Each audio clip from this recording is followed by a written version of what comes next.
రాహుల్ గాంధీ పిల్లచేష్టలు మానాలి. Already supreme court high power committee వేసింది.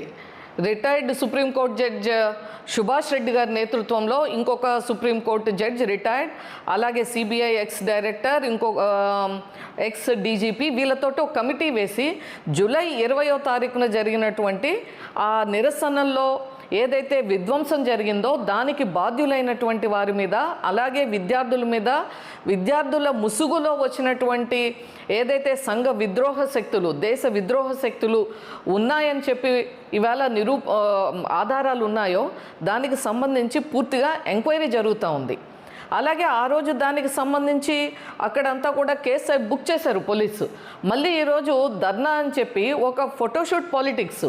రాహుల్ గాంధీ ఈరోజు వందే మాత్రం పాడమని చెప్పి, అలాగే మొన్న రిపబ్లిక్ డే దినోత్సవం సందర్భంగా ఈ గాంధీ ఫ్యామిలీ చేసినటువంటి ఒక డిస్రెస్పెక్ట్ టు ది నేషన్ ఏదైతే మనందరం టీవీలో అంతా చూసామో, ఇటువంటి సందర్భంలో అలాగే సిడబ్ల్యూసిలో తీర్మానం చేశారు మేము పాడమని చెప్పి.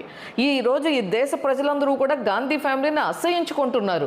వీళ్ళని ఈ దేశం నుంచి పంపించేసేయాలనేటువంటి భావనలో ఉన్నారు. కాబట్టి ఏదో మళ్ళీ నేను విద్యార్థుల తరపున ఏదో చేస్తాను అనేటువంటి భావన ఇవ్వటం కోసం మళ్ళీ ముందుకు వచ్చారు. 4 కెమెరాలు వస్తాయి కదా అని చెప్పి. ఇవాళ ఫ్లాష్ ధర్నాకి అసలు దిగటానికి కారణం ఏంటి? ఎంక్వైరీ జరుగుతూ ఉంటే మీరు పక్కన జార్ఖండ్లో ప్రొటెస్ట్ జరుగుతూ ఉన్నాయి, అక్కడ వాటర్ క్యానన్స్ వాడారు, అక్కడ పిల్లల్ని ఈడ్చుకొని వెళ్ళారు, చచ్చేట్టు ఈడ్చుకెళ్తా ఉన్నారు, అక్కడ దాని టియర్ గ్యాస్ ఉపయోగిస్తూ ఉన్నారు.